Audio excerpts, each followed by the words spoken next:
بقيت الدنيا في عيون قلبي كان الله في عون من اللي انا حسيته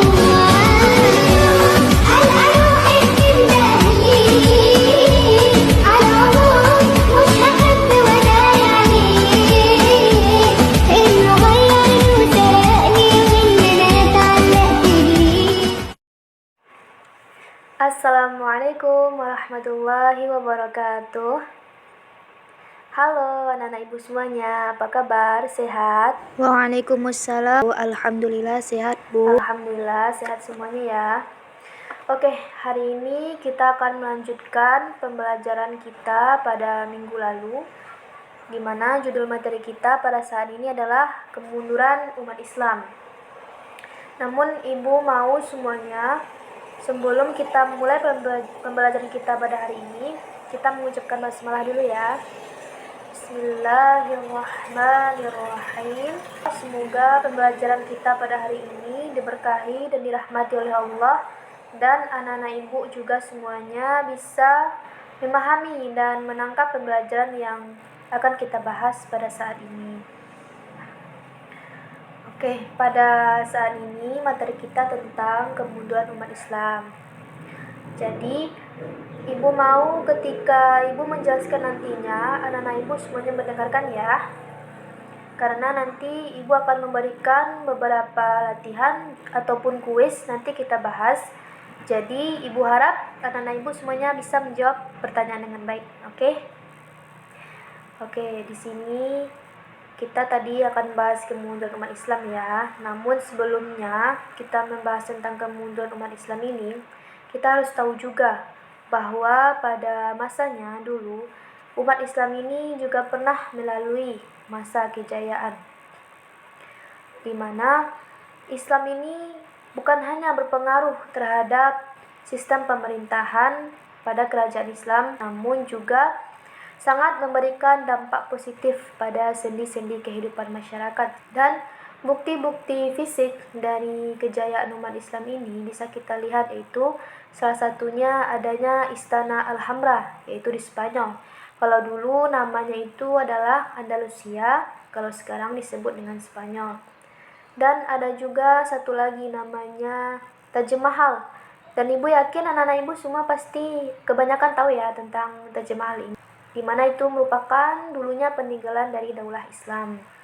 Kenapa umat Islam ini bisa jaya pada masanya? Karena semangat jihad dari kaum umat Islam dulu itu sangat membara, sehingga seberapapun banyaknya pasukan musuh dibandingkan pasukan kita, yaitu umat Islam, itu lebih banyak pasukan mereka. Contohnya yaitu pasukan Gotik yang berjumlah 200.000 orang, sementara pasukan kita hanya berjumlah 5.000 orang. Namun karena semangat berjuang dan juga semangat jihad dari pasukan kita, maka umat Islam berhasil meraih kemenangan. Dan di bidang ilmu pengetahuan serta sains juga umat Islam ini sangat antusias dulunya, dengan dibuktikan adanya ilmuwan-ilmuwan Islam pada masa dulu, salah satunya seperti Ibnu Sina. Ibnu Sina ini yang dikenal juga dengan bapak kedokteran dunia. Baik anak-anak ibu semuanya, selanjutnya kita masuk pada pembahasan inti kita ya, yaitu tentang kemunduran umat Islam. Jadi kemunduran umat Islam ini tidak terlepas dari kemunduran kerajaan-kerajaan besar pada saat itu.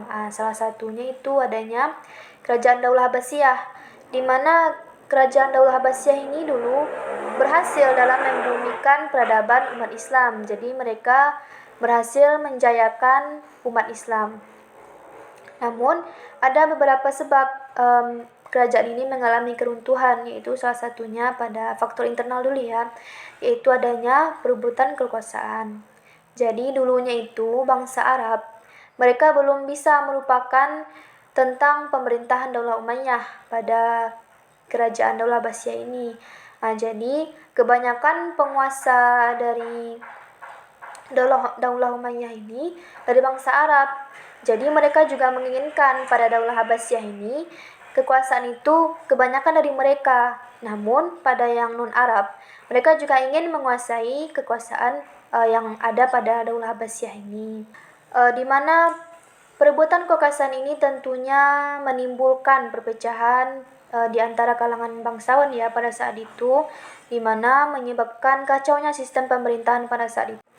Selanjutnya yaitu faktor internal lainnya, di mana adanya kemunduran ekonomi secara drastis pada pemerintahan Daulah Abbasiyah ini. Sebenarnya di sini terjadinya kemunduran politik, namun berpengaruh juga, malahan sangat berpengaruh terhadap kemunduran ekonominya, di mana Daulah Abbasiyah ini merupakan kerajaan yang sangat kaya, lebih banyak pemasukan hartanya daripada yang keluar. Jadi Baitul Mal itu dulu penuh dengan harta. Jadi kehidupan ekonomi pemerintahannya dan rakyatnya juga itu dalam kemewahan. Pemerintahnya juga berfoya-foya. Jadi ketika terjadinya kemunduran politik, maka ini sangat berpengaruh terhadap kacaunya sistem pemerintahan serta ekonomi kerajaan Daulah Abbasiyah ini yang menurun drastis. Kemudian, masalah yang paling sering muncul itu adanya kerajaan-kerajaan daulah kecil yang memisahkan diri dari kerajaan besarnya. Karena mereka menganggap bahwa kedudukan khalifah pada Daulah Abbasiyah ini tidak kuat. Jadi mereka tidak bisa dipercaya pemerintahan pada saat itu, sehingga mereka memisahkan diri dan membentuk daulah-daulah kecil. Nah, kemudian yang paling banyak mendominasi hal ini adalah dari bangsa Turki dan juga Persia. Ditambah lagi adanya yang membuat daulah-daulah kecil juga, namun jauh dari pemerintahan Daulah Abbasiyah, sehingga mereka ini berusaha memisahkan dirinya dari kekuasaan Baghdad. Selanjutnya kita masuk pada faktor eksternalnya. Jadi ada faktor internal, ada juga faktor eksternalnya. Kalau faktor eksternalnya itu adanya perang salib. Nah, jadi perang salib ini disebabkan karena kebencian umat Kristiani kepada umat Islam. Karena pada masa itu umat Kristiani ini dilarang oleh bangsa Saljuk untuk mengunjungi Baitul Maqdis. Dan perang salib ini terjadi beberapa gelombang yang dimana sangat banyak memakan korban ya, baik dari umat Kristiani maupun umat Islam. Namun umat Kristiani ini lebih unggul daripada kita ya, umat Islam pada saat itu, dengan ditandai beberapa wilayah umat Islam pada saat itu berhasil dikuasai oleh mereka. Selanjutnya pada Daulah Abbasiyah itu terjadinya serangan dari bangsa Mongol yang meluluhlantahkan Baghdad. Bangsa Mongol ini dipimpin oleh Hulagukan pada saat itu ya, di mana pada tragedi ini juga adanya terjadi penganiayaan, penyiksaan lebih kurang 40 hari terhadap umat Islam, di mana mencapai korban sampai ratusan ribu umat Islam pada saat itu. Sangat banyak ya, jadi tidak salah kalau kita mengalami kemunduran pada saat itu. Dan terbunuhnya Khalifah Al-Mu'tasim pada saat itu yang menjadi penanda berakhirnya Daulah Abbasiyah pada saat itu. Tapi masih banyak lagi ternyata kerajaan besar umat Islam ini yang mengalami kemunduran atau keruntuhan pada masa itu. Contohnya itu Daulah Bani Ahmar.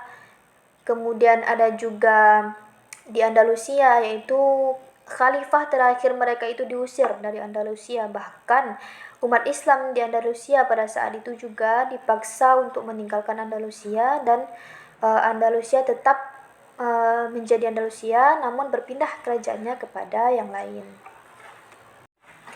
Oke anak-anak ibu semuanya, jadi tadi sudah ibu jelaskan ya tentang kemunduran umat Islam, kemudian selanjutnya sudah membahas tentang kejayaan umat Islam. Jadi dari beberapa penjelasan tadi, kita bisa mengambil kesimpulan bahwa kenapa umat Islam ini bisa mengalami kemunduran. Ini juga bisa menjadi pelajaran bagi kita ya, karena supaya kita bisa menghindari penyebab-penyebab dari kemunduran ini, supaya tidak terjadi lagi pada masa kita ataupun masa yang akan datang nantinya. Jadi kesimpulannya itu, yang pertama, umat Islam ini sudah tidak memegang teguh terhadap ajaran Al-Quran dan juga hadis. Padahal kan itu merupakan pedoman hidup kita ya, pedoman hidup kita yang pertama itu Al-Quran, dan kedua hadis. Allah juga memerintahkan kepada kita untuk berpegang teguh kepada talinya. Rasulullah juga mengajarkan kepada kita dan beliau juga pernah bersabda bahwa aku tinggalkan dua perkara. Jika kamu berpegang teguh kepada keduanya, kamu tidak akan tersesat selama-lamanya, yaitu kitab Al-Quran dan juga sunnah. Kemudian yang kedua, umat Islam ini tidak mau bersatu dan berpecah belah. Nah, ini juga menjadi penyebab lemahnya umat Islam ini, yang menyebabkan kemunduran umat Islam pada saat itu pada kerajaan-kerajaan besar. Contohnya kan pada Daulah Abbasiyah tadi, mereka lebih memilih untuk tetap perang antara sesama mereka ya, hanya untuk memperebutkan kekuasaan. Jadi umat Islam ini seharusnya bersatu untuk memperkuat kekuatan kita. Kemudian selanjutnya yang ketiga, yaitu mayoritas umat Islam ini terlalu cinta terhadap dunia dan melupakan akhirat. Nah, kita bisa mengambil contohnya pada tadi pemerintahan Daulah Abbasiyah itu kan karena kerajaannya kaya, apalagi uang pemasukannya itu lebih banyak daripada yang keluar, sehingga mereka lebih mengikuti dunianya, yaitu dengan berfoya-foya, memanfaatkan harta tersebut terhadap kemewahan yang tidak berguna gitu. Selanjutnya yang terakhir itu mundurnya umat Islam ini juga disebabkan karena kurangnya semangat jihad ya. Pada masa kejayaan tadi sudah Ibu jelaskan, kalau masa kejayaan itu semangat jihad, perjuangan umat Islam ini sangat membara, sangat kuat gitu. Jadi dalam melawan musuh, mereka ini tidak ada rasa takut dan gentar sama sekali. Ini juga berhubungan dengan berpegang teguh terhadap Al-Quran tadi. Kalau masa kejayaan itu mereka sangat berpegang teguh terhadap Al-Quran, jadi mereka percaya kepada Allah dan kekuatan Allah sehingga mereka bersatu. Pada masa kemunduran ini semangat jihadnya itu sudah mulai melemah karena mereka sudah tidak bersatu lagi, sudah berpecah belah, sehingga menyebabkan bangsa-bangsa non-Islam itu berhasil menguasai kerajaan-kerajaan besar kita ya. Oke, anak-anak Ibu semuanya, setelah penjelasan tadi, di sini Ibu akan memberikan contoh fisik tentang tadi beberapa bukti kejayaan umat Islam ya, supaya anak Ibu lebih jelas, lebih tahu bagaimana bentuk aslinya. Oke, yang ini boleh anak-anak Ibu lihat ya, seperti yang di papan tulis ini. Nah, ini ada namanya Taj Mahal yang Ibu sebutkan tadi pada penjelasan sebelumnya. Taj Mahal ini bukti dari kejayaan umat Islam yang berada di India ya, yang sekarang ini menjadi salah satu ikon negara India yang banyak sekali dikunjungi oleh turis-turis ataupun warga lokal di sekitar situ. Nah, ini yang kedua namanya Masjid Sulaiman. Jadi Masjid Sulaiman ini dibangun atas perintah Sultan Sulaiman yang agung ya. Jadi Masjid Sulaiman ini dibangun untuk menggambarkan kekuatan besar otonom pada saat itu ya. Ada yang ketiga namanya Masjid Sultan Ahmed. Nah, jadi Masjid Sultan Ahmed ini dikenal juga dengan Masjid Biru karena ini arsitekturnya itu agak berwarna biru ya. Masjid ini dibangun pada pemerintahan Sultan Ahmed. Nah, jadi ini bentuknya ada 6 menara ya yang menjulang dari interior, dihiasi dengan warna biru. Jadi Masjid Biru ini menjadi salah satu simbol Istanbul.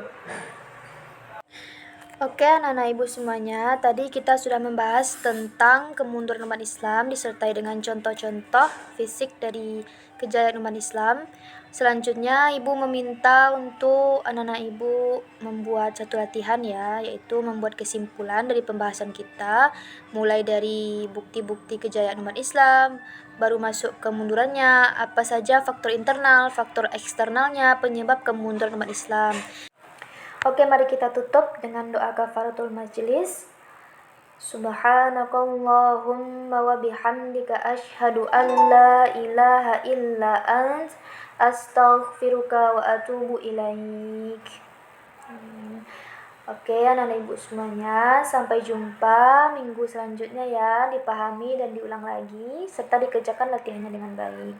Baik, ibu keluar kelas dulu ya. Assalamualaikum warahmatullahi wabarakatuh.